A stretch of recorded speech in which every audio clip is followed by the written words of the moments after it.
Here we go. Welcome to the Transform with Travel podcast, where we share stories of personal transformation and life lessons through our experiences of traveling and exploring the world. Travel is the ultimate accelerator for personal growth, and it can be the root catalyst for the pivots and plot twists we make in our lives. I'm your host, Kelly Tolliday, and it's my mission to inspire you to live life to its fullest, travel with an open mind and heart, and let the world show you a new perspective. I'm so grateful you're here with us today, so let's dive right in. Happy exploring. All right, here we go. Welcome, Nicole. Thank you so much for joining us on the Transform with Travel podcast. Thank you for having me. Yay, everyone here. I have Nicole Cumberbatch here with us from the Motherhood Village. Nicole is really just a dynamo of all sorts. Oh. You got your hand in everything. Nicole is a proud boy mom, business owner, former VP of Finance, Financial Advisory Committee member for the City of Coral Springs here in South Florida, and she's a podcaster. Yes.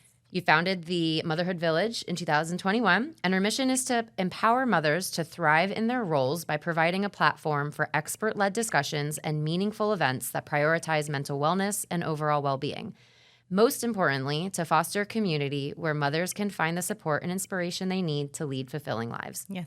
And so I've had the pleasure of joining one of your support groups in Pompano Beach, which is local to me. Yes. And it's just such an amazing community of women that you have there, mothers of all ages, stages, yes, backgrounds, some new moms who are pregnant for the first time, some veteran moms. And it's just like, it's just amazing to see people come all together and creating that community of support, which I think no matter where you are in the world, that term that we always hear and something that you've really base your entire business around is it takes a village, and who is in your corner and who's your support. Yes. So I'd love to let you just, say hi and tell us a little bit about you and how you got involved in this community building aspect of your life. Yeah, I guess high level. First off, thank you for having me. It's always fun to be on the other end of the mic. But yes, so I guess very high level. You mentioned it in my bio. I was a former, I was corporate VP of Finance when my son was born. Managed teams and really like in a fast paced like corporate job. Like looking back, I'm like, whoa, first one in, last one out. I know we're going to talk about traveling. I would work on my travel days. And my husband would be like, what are you doing? But my husband always worked for like a national brand company. So he clocked in, he clocked out. That was it. I worked for a small company, right? That was growing. It was basically a startup. So I didn't mind. I'd be like, well, I'm doing it, but I have a beer in my hand and we're on the beach. Like I loved it. I loved my job. And then my son was born. And everything changed. And I had kind of really pushed myself to, I'm going to go back to work. All the things. And I was pressured to some extent from my employer, which is a whole nother topic that we could probably talk about in another podcast. But long story short, I really struggled. And I thought that because I had managed a team and done all of these personal development things for my career, I was like, motherhood, had a great birth, thank God, and pregnancy and all the things. And then postpartum just hit me and suffered with a lot of just anxiety, separation anxiety, and worries and things that I had never felt before. And I wanted to have discussions about it, point blank, period. And those discussions had started in a podcast in 2019, kind of crazy because it feels like it was yesterday. Pre-COVID, I said, well, let me talk to women. Let's have honest conversations about what this is like. So maybe another mom listening could be like, changes with your partner. You may not want that career anymore. All the things. After doing that for some time, I realized, well, let's take this deeper. Maybe it needs to go further than just a 60-minute or so conversation. And then 2021, the Motherhood Village was born. At the same time, I also left corporate. After my son was born, I never found a home, which is sad to kind of say. I always say I didn't want to be a business owner, but I was kind of pushed out. I was one of those great resignation people. And I said, there's got to be a better way. All the things of we don't support working parents, all of that. And I said, how am I going to give, 110% to these companies and I'm not getting it in return? And then I have this little person that needs me. So made a decision to leave, and I did. And at the same time, decided to rebrand the Motherhood Village to really kind of create that village of resources for moms, not knowing what it looked like at the time. I just knew I wanted to go deeper than a 60-minute podcast conversation. Fast forward, and now you have workshops. We've collaborated. I have my summit I'm going on the road, and it's just blossomed into a thriving just community of moms that I'm very, very thankful for. Yeah, absolutely. And I know that there's so many women in our community who are just so grateful. They're like knocking on the door every month, like, let us in. Here comes the support group. Yeah. So you mentioned that like really like fast paced like startup vibe. You're working on your holidays. You're working, Yes. on time off.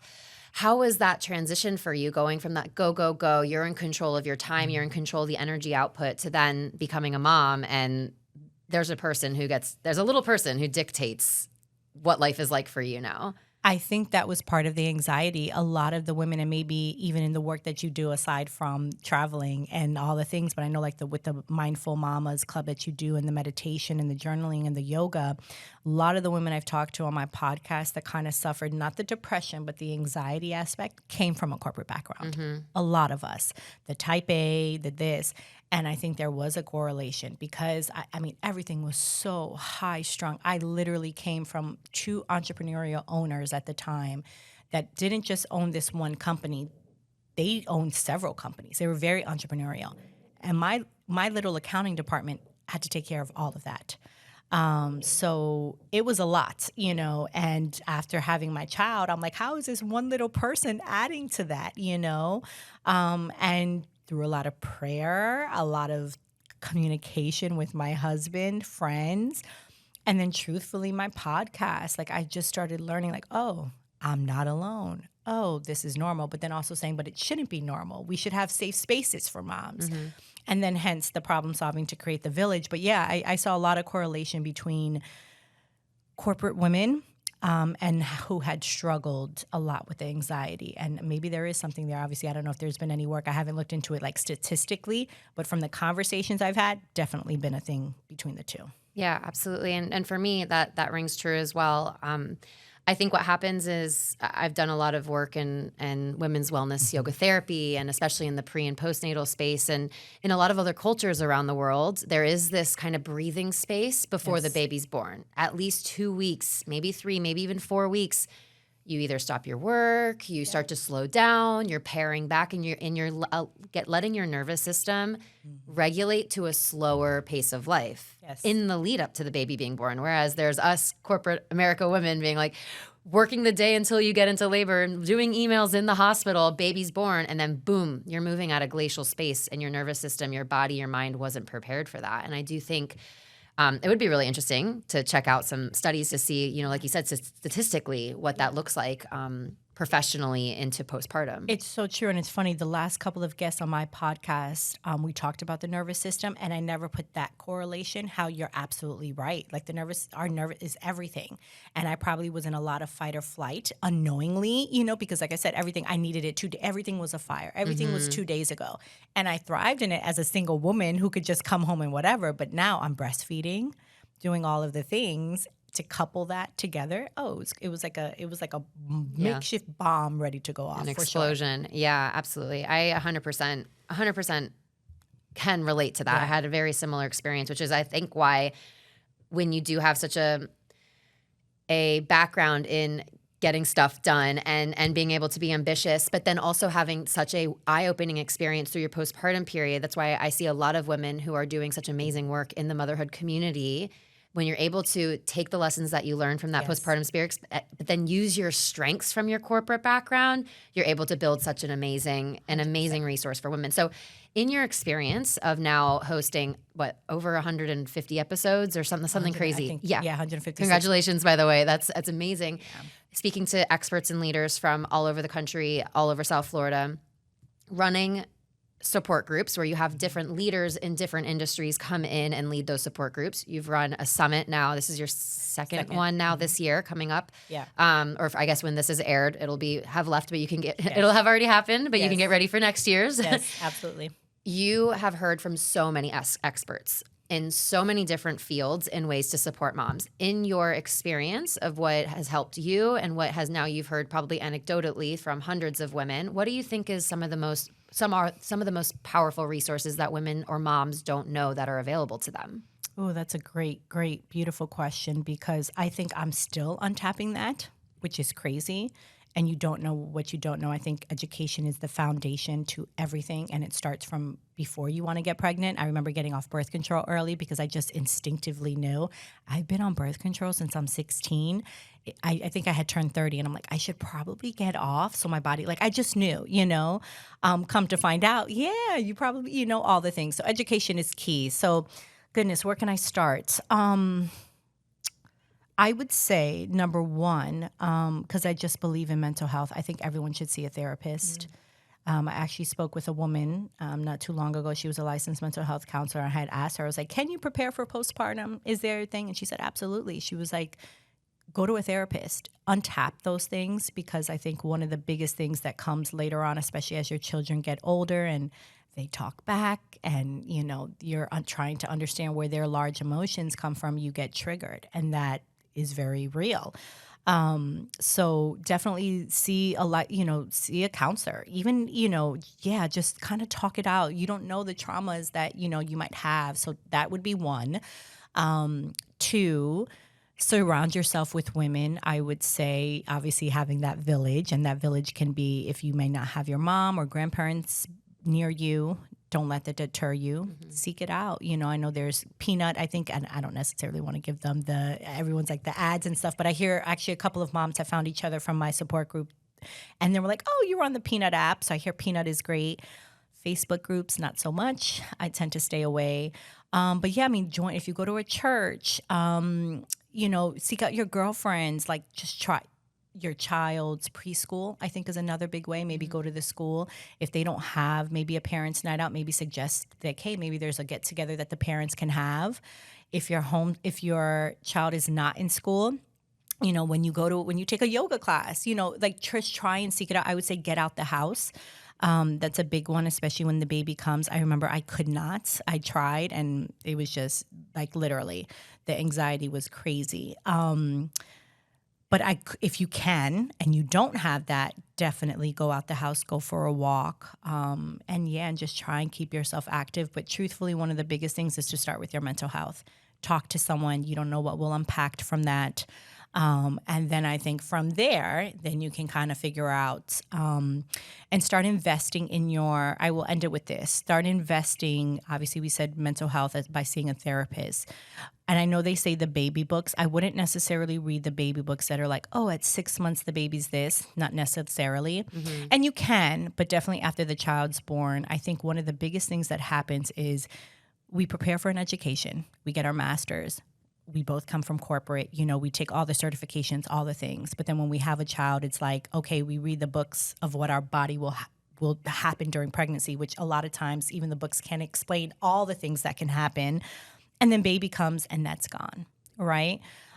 So I would say, read, there's so many great books, The Whole Brain Child. I need to put a book of resources together because through the 100 and something episodes, people have named some awesome books. So look out deeper and further books that can be out there that can help you look at the mind shift in parenting, and that will help. Like invest in your growth as not only as a mother but as a woman, and that will help in your journey. That might have been a long-winded answer, but yeah. So mental health, check out some books, and try and find your village. Different places. Yeah. So one of your questions that you ask your guests is, what book do you recommend? Which I absolutely love. And I think you should totally make like a resource of all that. Yeah. Keep adding. Yes. One book that I really love is The Conscious Parent. That one's a great one. I haven't read that yet. That's been mentioned twice. Yeah. And I think like you said, we focus so much on the baby aspect of it when really like it's our perception of parenting through our own lens of our own minds. So reading books about like how our mindset shifts and there's they say now about matronescence, right? Yes. Like that there's like almost more structurally, neurologically structural changes that happen after birth than it does happen in adolescence. So it's like we are different people, and that's okay. And that's what sometimes makes it hard to find that village, right? Because you don't know who you are anymore. Sometimes you've lost that identity. It's hard to put yourself out there. But truly, like once you feel like you've talk to potentially a therapist or, a friend or someone that you can trust, get your feet on the ground, feel grounded. And then it really is a matter of going out there and like putting yourself out there. 100%. I know there's women that traveled let's say they moved differently, jobs or different things, and they had nobody. And they're like, but I found a great village because they actively sought after it. And that's important to say because I think sometimes we can get a little like isolated, especially when that transformation happens. Because like we say, no one knows what your parenting journey is going to be like until you become a parent. For a mom and a dad. I don't think we talk enough about dads too and what that transformation is like, but definitely for a mother because we've now just birthed the baby and we have our hormones and all the crazy things, but definitely seek after it if you can. And yeah, try and read all those kind of books. Like you said, The Conscious Parent I heard is good. The Whole Brain Child. Dr. Becky has a good book. Like there's some really good resources out there where, you know how they say like there's no manual? There isn't, but there are great books and different things that can help you tap in to what's happening. Yeah, I heard a quote the other day that said, "Parenting is a learned skill." It's like we're not innately. You have a mothering instinct, of course, and sometimes you don't actually feel that instinct. I certainly didn't feel that instinct right away, and that's okay. But to like continually remind yourself that we're learning as we go. Yes, and it gives a lot of compassion, a lot of grace for our parents go learning as they went too. And there's just a lot of unraveling that happens for sure. So you mentioned that mental health, like number one, seek out the support. From what I gather from talking to you and on social media is that you really do prioritize your self-care and you really do prioritize your partnership with your husband. And whether you have a husband or not, or a partner, some form of a significant family relationship or just a significant caregiver in your life that helps you, being able to prioritize that relationship with that person. What to you like was like that mindset shift for you, being like, okay, I have to prioritize myself, and what does that look like for you when you do prioritize self-care, community, or friends? What does that look like for you? So I didn't know it until, again, talking to guests, and a lot of the experts were telling me that you will know when you need something when your level of frustration, whether with your partner or your child, is exponentially, right?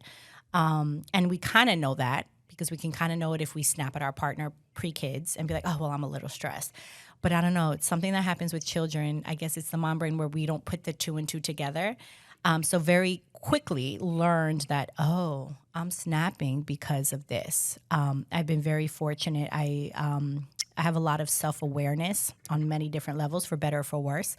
So I can easily just kind of hit me. I'm like, oh, well, why am I snapping at him right now? Is it because I'm really annoyed because he's XYZ, or is it because I stayed up late, I'm running late, and it's really on me? And then that allows me, when I kind of put that perspective, to have more grace for him, to say he's only 5. It's not his fault. Mommy's running behind. And I try and literally within the moment think of all of that to say, okay, let me give him a hug instead of being like, no, we have to go.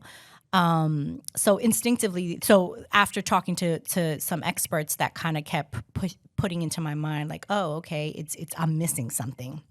So that was that. But then my partnership came because, truthfully, in the beginning of after my son was born, to be very transparent, I was so worried that I was like, are my husband and I ever going to be back in sync? And I know this is true for a lot of couples, not all, but my husband and I traveled, I don't know, I think like 40-something times before our son was born in a matter of a few years. Like we traveled the world. We were like this. And then this little guy came and I couldn't freaking stand him. And we just weren't seeing eye to eye on just like the most basic stuff. So again, self-awareness, therapy, I had to see, okay. And I had a guest on my podcast tell me that one of her friends, one of the greatest advice she got from her girlfriends was, remember that your partner's never going to do it the way you do it, and just let it go. And I was like, oh, I wish I would have heard that like 4 years ago, 3 years ago. Because it sounds like, yeah, it makes sense, but yeah, it really is. So I just had to let that go because I'm like, God, I love this man so much. But at the same time, I'm like, he's getting on my nerves. Why aren't we reconnecting? What's missing? Where's the intimacy factor? So once I started recognizing again the self-awareness of like, oh no, like I feel us like this instead of really working as a team, somehow in the midst of all of my anxiety and stuff, then I was like, all right, well, I also need to prioritize my husband and I, because if him and I start really, then I'm really going to falter because he is, despite me not being able to stand him at this moment for whatever reason, is my rock.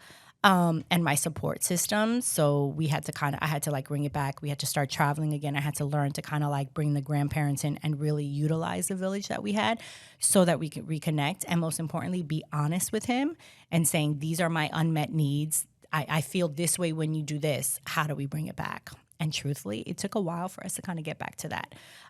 So yeah, I guess if I answered that, hopefully. Yeah, you totally did.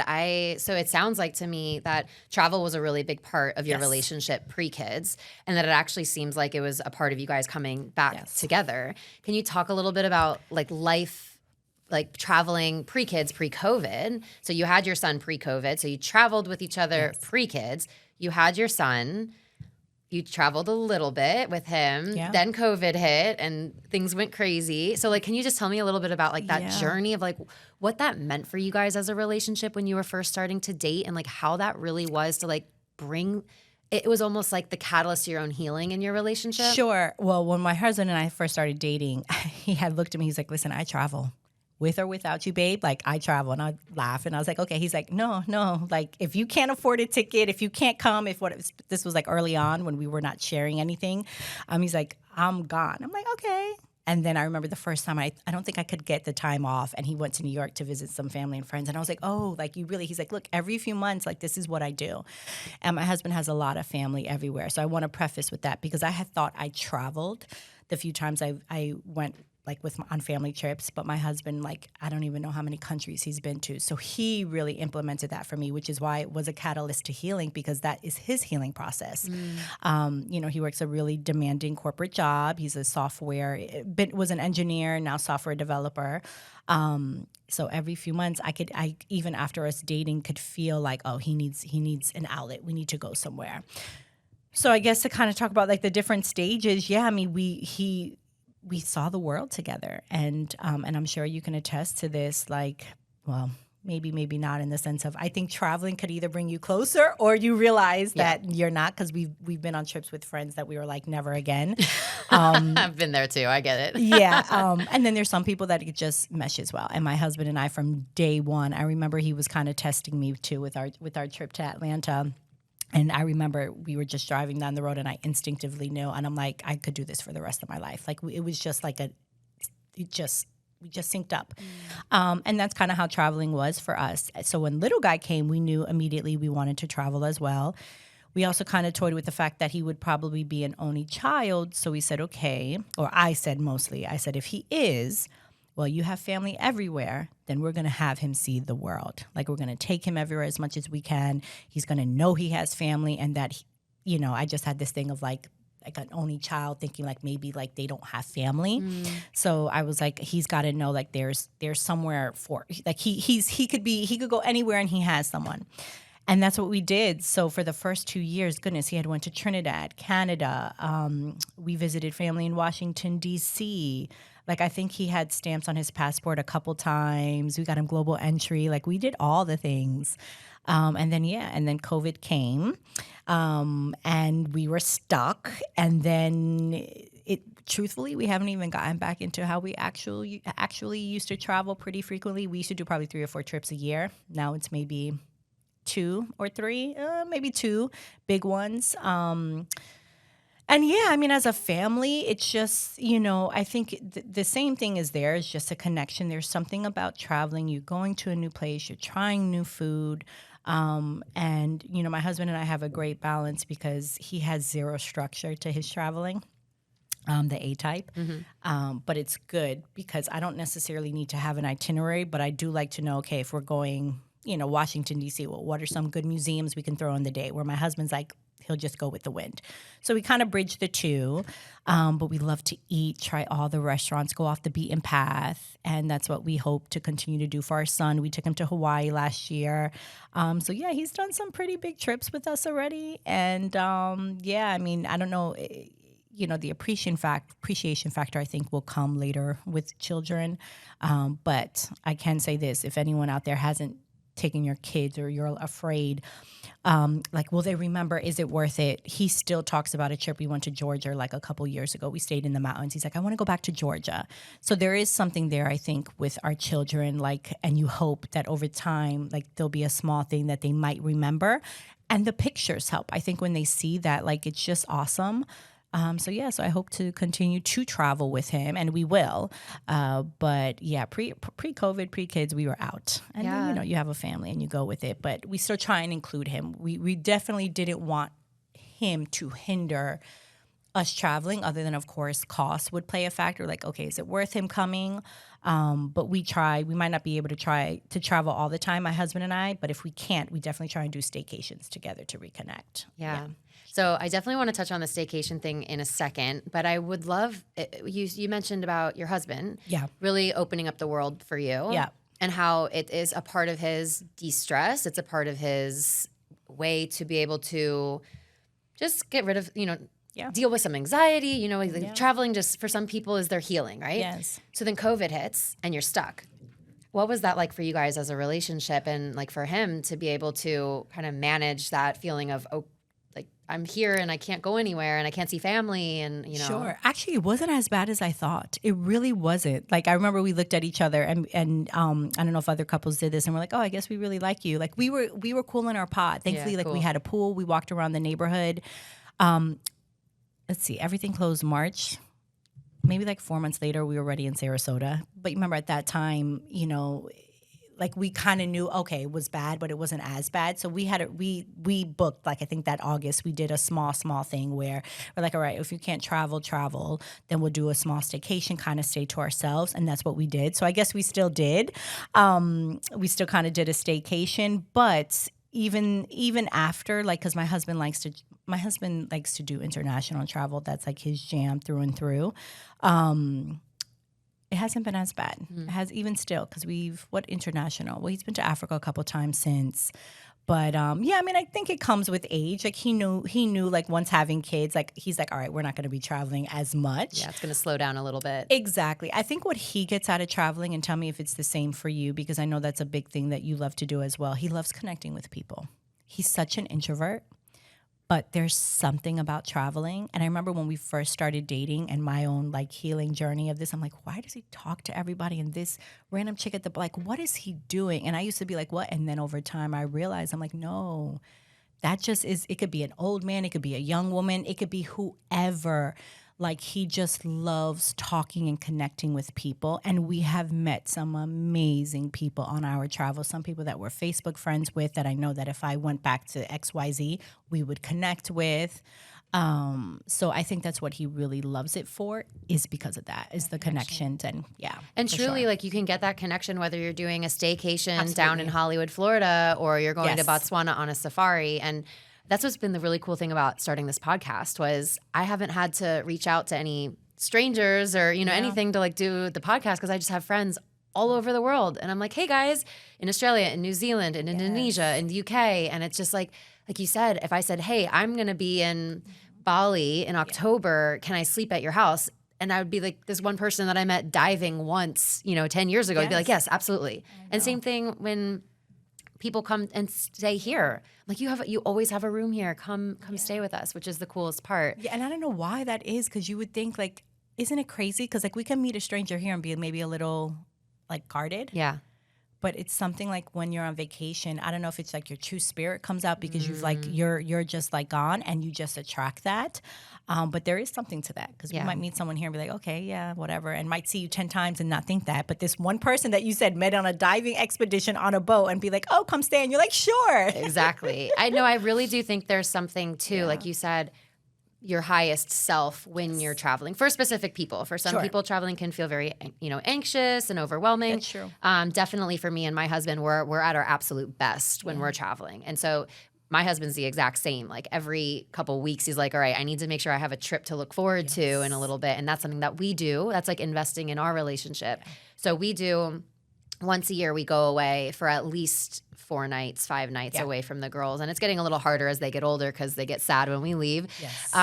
But it sounds like you and your husband do staycations quite regularly. Can you explain, like, the magic of a staycation and what that looks like for you guys? Yeah, I think we're very blessed because we live in Florida. Yeah. So we can go from the bottom Keys to St. Augustine, Jacksonville. And I am really open, like, so is my husband. Like I had a business conference. We went to Indianapolis once, and my husband was like, "Cool, I'll check." Like that's just it's something new.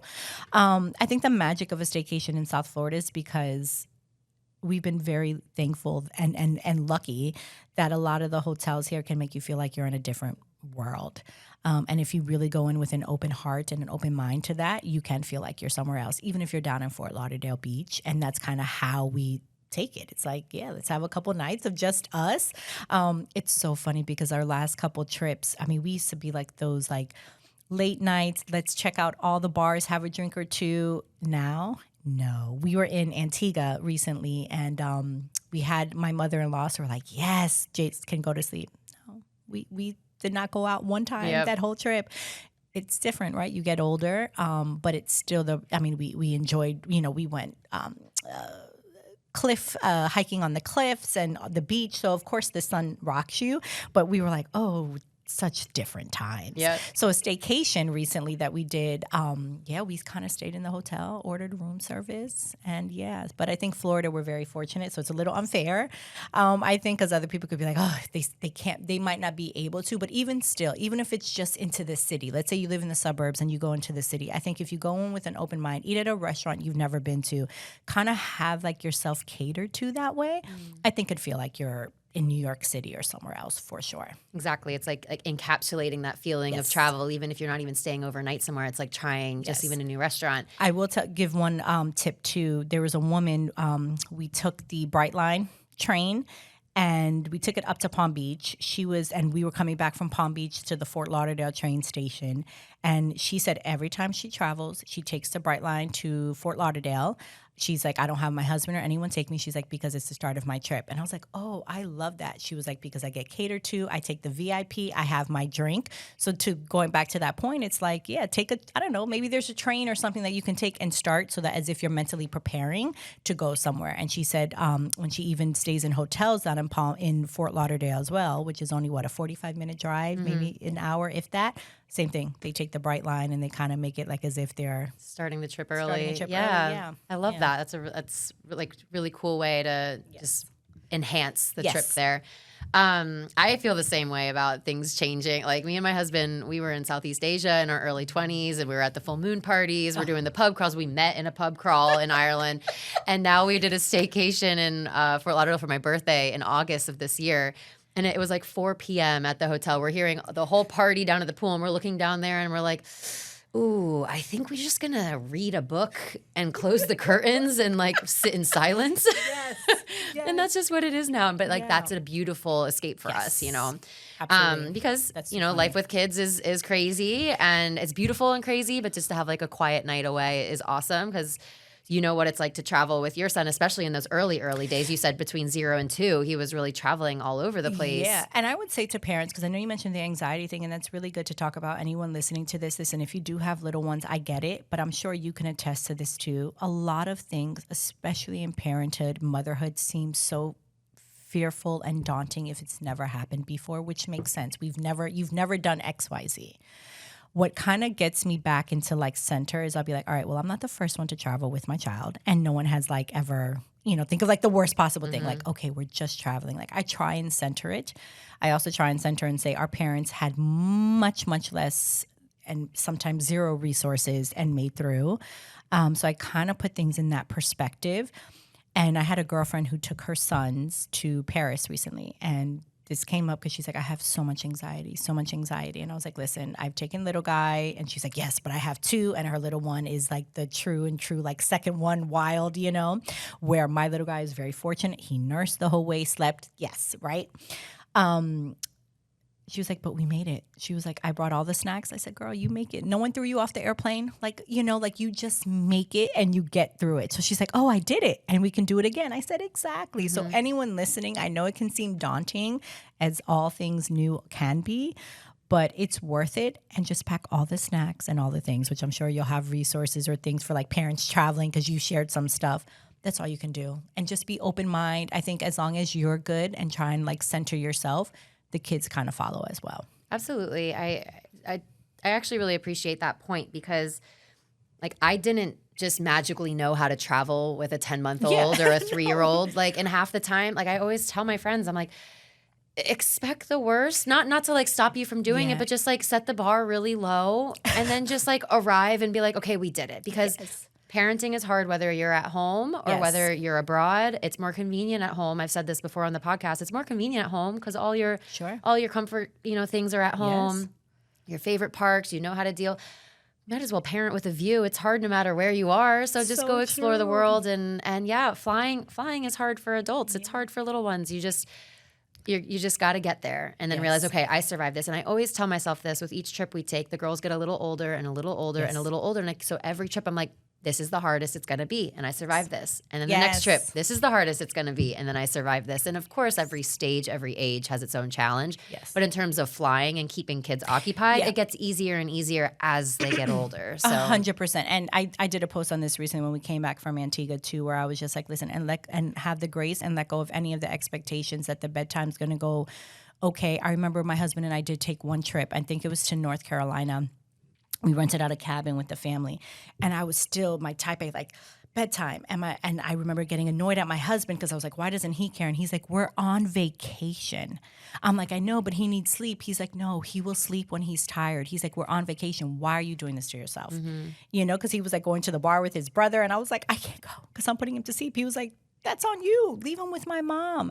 And I had to really, that was such an eye opener for me because I was like, why am I freaking out over this? We are on vacation. Like, let it go. So the last couple of times, and most recently in Antigua, I did. And he slept when he slept and woke up when he woke up and got back into the groove when we got home. Like, I was like, oh, okay. We survived it, right? Because it was something new for me. I'm like, he's getting older. He needs to sleep. He's starting school. My husband's like, he will be fine and he will adjust. And he was fine and he adjusted. Exactly. Yeah. And maybe there's a couple hard days because he didn't have the sleep that he needed, and you survive. And you know what? You survived in Antigua. So exactly. Like with the drink in your hand on the beach. Yes. So it just is what it is. You talk a lot about wanting to introduce your son to new cultures and letting him know that he has a home all around the world with just his different family members and not to be afraid of the world. Why, or I guess the question is, what are you hoping to instill in your son by bringing him on all of these adventures with you and your husband? Ooh, I love that too. I think because no matter where you're from, whether United States or wherever, I think where you're from is your only thing of what you know, right? Again, you don't know what you don't know. And although the books and the things can tell us certain things, until you really experience it, you just don't know. And like I said, we've met some beautiful people on our trips, some different cultures. I think it's so important for him, in my opinion, and for children to know like the world is bigger than what we think we are, and to really let go of the entitlement. I also want him to see, like even in Antigua, like he was like, Mommy, these houses, like I was like, I know, baby. And you could just see like the thoughts in his eyes. I mean, he's getting older. He'll be 6. Of like, wow. And I'm like, I know. I'm like, and some of them don't have running water. And he was like, what? Like, I think the appreciation that can come from that. That's a big one for me of raising children, or my son, to like really just be in gratitude. And truthfully, I don't think you can be until you experience and realize, oh, I thought I had it bad. No, so yeah, it's just open. I think, it's just, we can learn so much from when we, again, kind of let go of our egos and expand our like open mind and foods and drinks. Like anytime we travel, like I was like, I want to go where the locals are. I want to eat the local food, the local beer, whatever your local thing is. And yeah, there's just something special about that. It kind of makes you feel, it drops your ego. And I think we can all develop that. On any way, shape, or form. I mean, look, you read this great bio, and if I carry that with me, like, yes, I'm this, and then knowing that, traveling is like, oh no, I'm still just a part of this world. We're all trying to make it. I think it just kind of resets us and make us back to understand, like, no, the world is much bigger, and we're not the only ones that have the answers, and to learn from one another. So that's what I hope that he takes from it. Yeah, like putting things in perspective for sure. Yeah, so absolutely, I love that idea of your son being able at such a young age, really being able to get a sense of a bigger picture, right? Yes. That there's more of the world to see, and that there is just so much to learn from people from all over the world. It's such a important thing. And I think you mentioned before how people always say, your kids aren't going to remember. They're too young. They're too this. But he asked even about a trip when he was really, really tiny. They remember they remember memorable experiences. Yes. Right? It gets imprinted in their brains, and the more novel new things that we can do, not just for ourselves, but for our kids, those are the little experiences that pop out in the timeline of their life. 100%. And they'll remember those things. And not only that, think about any experience you've had. You might not remember specifically, but just the thought of it, if it was a memorable thing or even a bad experience, you'll feel it. So yeah, he might not remember where we stayed, exactly what we did, but even just the name of North Carolina or Georgia or whatever can like bring about like a positive like reaction to it, and or going back pictures and he's like, oh, we really did that. It's just so important. So we never, I mean, my husband has laughed and he's like, oh, because we're going to Italy next year. And he's like, babe, you know how much these tickets are? And just for him, because he's passed too. Yep. And I was like, yeah, but I don't want to leave him for the week. I want him to come. And he's like, yeah. Then I was like, this is why we have the one child, right? Yeah. You know, so I was like, let's rock and roll. And he was like, nope, you're right. So of course that comes with it. But I mean, he'll be approaching 7. So I'm like, absolutely want him to experience He's at like Italy. Prime age. Oh my God. Yeah. He's going to experience that so beautifully. Yes. I'm like, I wonder if he'll want to come home. Have you been to Italy yet on your travels? Yes, not with the so kids yet. beautiful. So one of our previous podcast guests, Wendy Pomerantz, she just did 6 weeks with her 7-year-old and 3-year-old through 6 weeks through Italy on like a little road trip. And she said it was just so cool seeing her kids, you know, interact with the culture. Because that's a real different, that's a real culture. Yes. Absolutely. So awesome. Yeah, we did it before. We did 2015.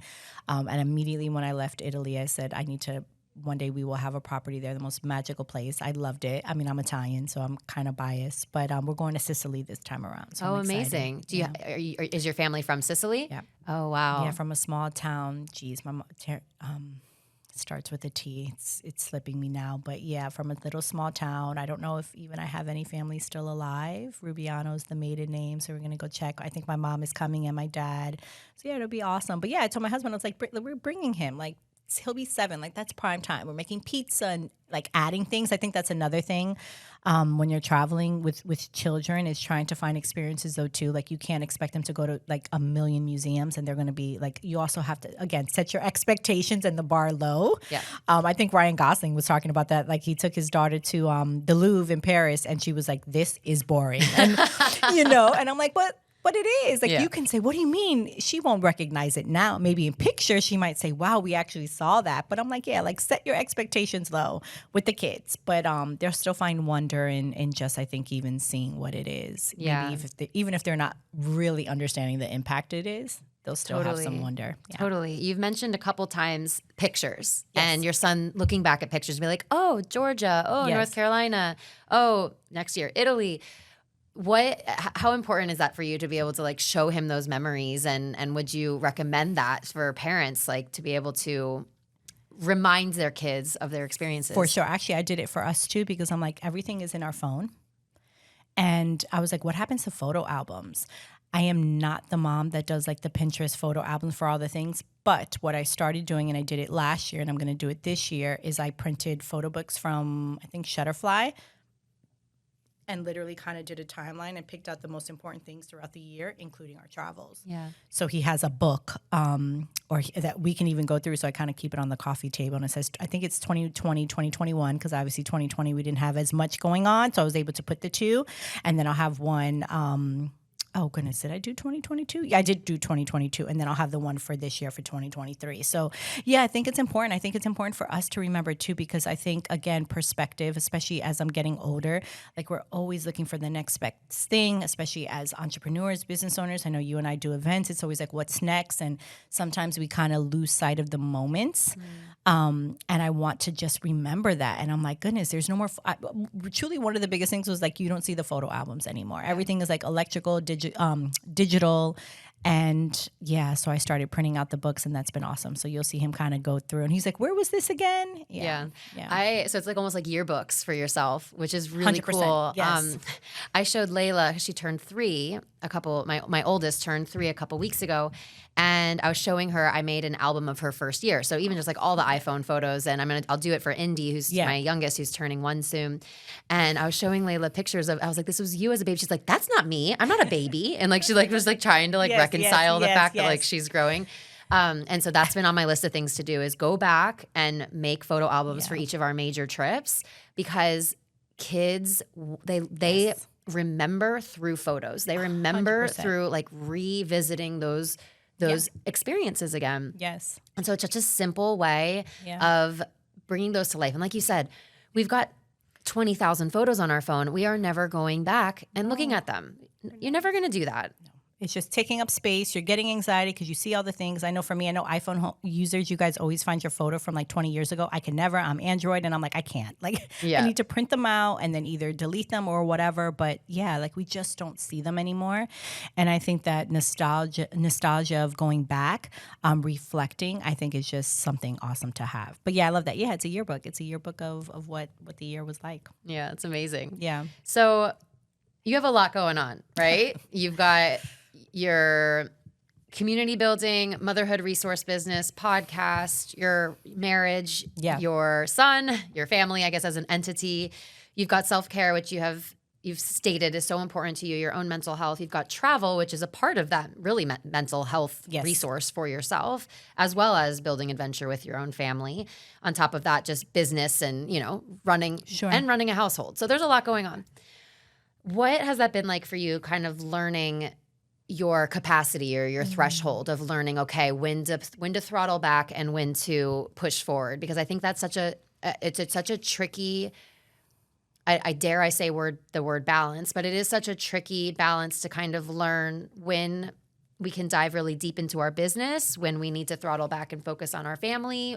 When do we do all these things at once? Like, it's a lot going on. Yeah, and I definitely don't have the answer to that. Yeah. So what I, of like, that's the $1 million question, maybe the $1 trillion question. But truthfully, what has helped me, and I know I'm older than you, and the reason why age is important, because we also don't talk about what happens to our bodies once we turn 40, which is a whole nother aspect of wellness I want to get into for women parenting at 40. I am exhausted. And again, you're talking about a girl who could like run circles, be up late and do all the things, multitask her butt off. Like I manage teams for 6 companies. Like I'm tired. So I love this question because I really the past few years of struggling, like, do I do what they say in the morning? Do I have a morning routine? Do I have an evening routine? Like I listen to all the things. It comes back to yourself, comes back to center. And I'm like, what does Nicole need? I know I'm an early bird. I know I'm a morning person. I had to look in the mirror and say, well, you can't work out at night like you used to, right? I still have the mom guilt with my son because I do have a lot of events. It tends to pull me away. So I said, well, I can only work out in the morning. And it had to be at 5 a.m. So that was one thing, right? I had to just nip that in the butt. And I do it 5 a.m. 3 days a week and have been pretty much since February. And that's been great for me. So it's recognizing what you need. And I still kind of struggle with it. But truthfully, perfect example, we're in the midst of the summit. And I also have consulting clients. And yesterday was like a doozy. And I say like I put on my glasses and I kind of like get ready. And when I'm in my zone, I'm in my zone. But I know my capacity can only go for so long. I'm older now. I don't have it as much as I used to. My husband and I both don't. Like we're just tired. Couple that with trying to be a present parent for a child who now talks. Because like you said, she's talking more. The questions are going to come. The feelings, like no one prepares you for that shift. They really don't, from like the newborn to then like toddler kids to now big kids or little big kids age of like the 4-ish, 5-ish. So it's a lot to be present and to handle the emotions. Maybe they had a bad day. Maybe someone was making fun of them, to like really talk through that.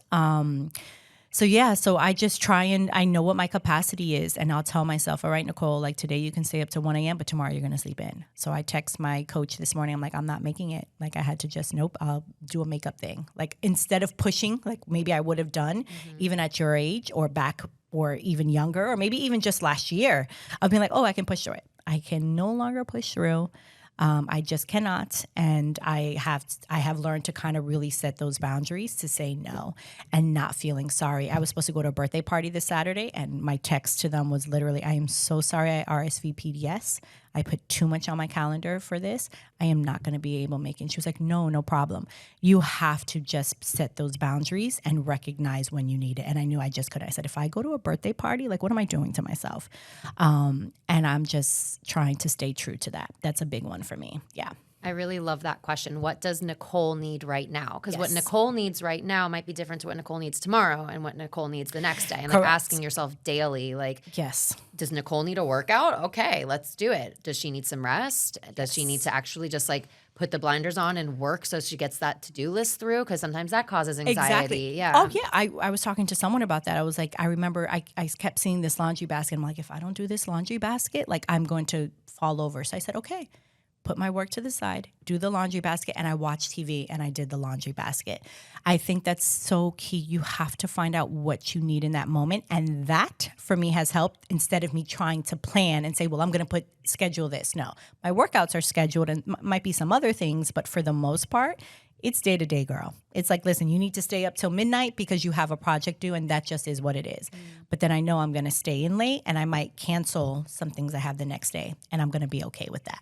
Yeah, being okay with the canceling too. The like, I used to not be. The recovering people pleaser, you know, especially with my perfectionism and corporate and all the things. Yes. Learning how to just say no and being okay with that. Because 9 times out of 10, everyone understands. No one's if you're honest, exactly. Yes, and you just tell them. I think most people, again, it's the fear of what we think is going to happen. Mm-hmm. But yeah, the people, I could never. I remember when I had to cancel my first podcast conversation, and then I had to think, wait a minute, they're coming on my show. And not to be again, but I'm like, I can cancel. It's my show. Yeah. I mean, of course, I don't ever want to make anyone inconvenienced, but I'm like, if I have something and I'm not in the right capacity, I need to be in the right capacity and mindset to have this kind of conversation. Doesn't it take a lot? Yeah. To have the conversation, I don't want to come in whatever. Once I started being honest to say, listen, nobody has ever been like, well, I'm never, they've been like, okay, completely understand. Yeah. Like, oh, so it is okay to say, can we push this? Especially the world doesn't end. Well, especially when 9 times out of 10 you show up, right? Yes. It's not like you're like constantly flaking. And I think that's what reminds you, like consistency is key. So that when sometimes you have to make adjustments, people understand that like you're a consistent person, you're reliable, and things happen and life happens, especially as an entrepreneur, as a mom, as all the things. Yeah.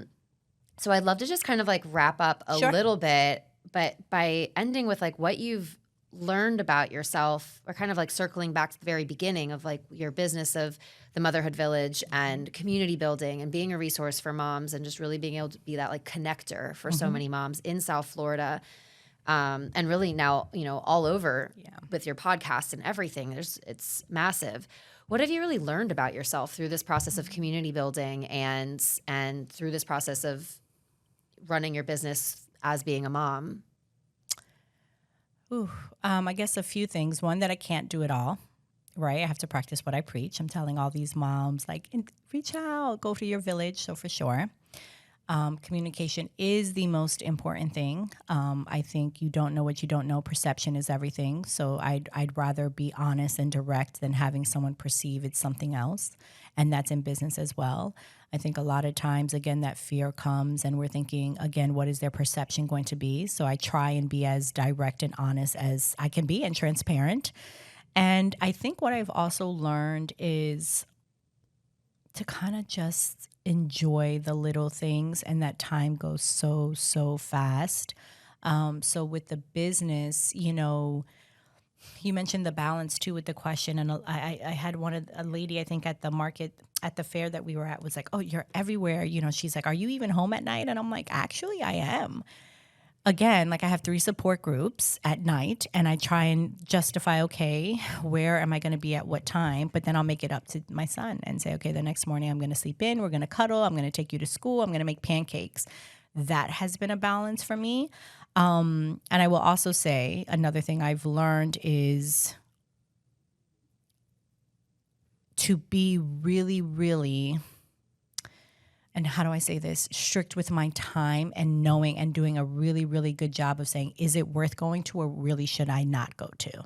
I think at this point I can kind of see and shift. And if it's something that I feel, I won't go, because obviously spending time with my family is always going to be number one, but also knowing I have to show up, I have to do networking events, the kind of events that I do.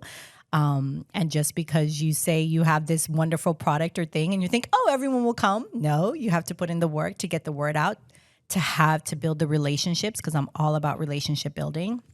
So I think what I've learned, I guess to sum it up, top 3 things is communication is key.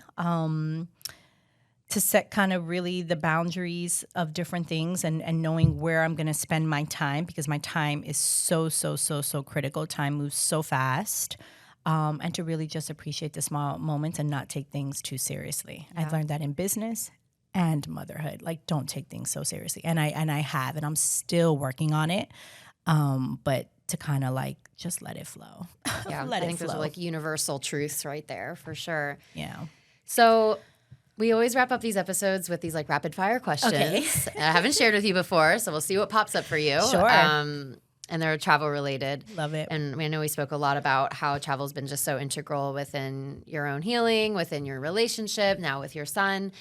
So number one is, if you could only go back to one country, town, or place, like for the rest of your life, only one place you could go back to, where would it be and why? Booty, Tuscany, because it was the most beautiful place I had ever been. It's a small little town in Tuscany. Ooh, I'm going to add that one to my list. Yeah. I love asking this question because now my list is getting bigger and bigger, so I love that. Love it. Okay, number two is, what is number one on your bucket list right now? Australia. All right, I'll give you all the tips. Yeah. Awesome. What makes you want to go there? I just hear it's so beautiful. Australia and New Zealand, like, I know it's a whole other side of the world type of thing. But yeah, I don't know. I just hear it's beautiful and you can do so many different things. And yeah, like, I don't know. I just kind of always had a thing. And it's a bucket list because it's on the other side of the world. Like, we did Thailand, we did the Maldives already, which I know is on a lot of people's bucket list, which I would like to go back to do because I was pregnant when we did the Maldives. Oh, wow. And we went to Thailand, which was a whole different experience, I'm sure, than had I not been pregnant. But yeah, I don't know. I just heard great things about Australia. It's on my husband's bucket list. Also Ireland and Scotland, though. Yeah. Yeah. Awesome. To stay in a castle. Always have. Yeah. Ireland's amazing. And Ireland's actually super child friendly. Like, Really? I don't know anything about Scotland because I haven't been yet. We're hoping to go next year. But Ireland with Layla, she was 20 months when we took her. And I would happily go back to Ireland. Really? Any year I'll go back. Oh, very Yeah, cool. super easy to travel. Australia's also will be awesome with kids too. Nice. Very cool. Yeah. Number three is, what has been your biggest life lesson that you've learned through traveling? Oh, gratitude and have perspective. Like, I remember we were in Africa.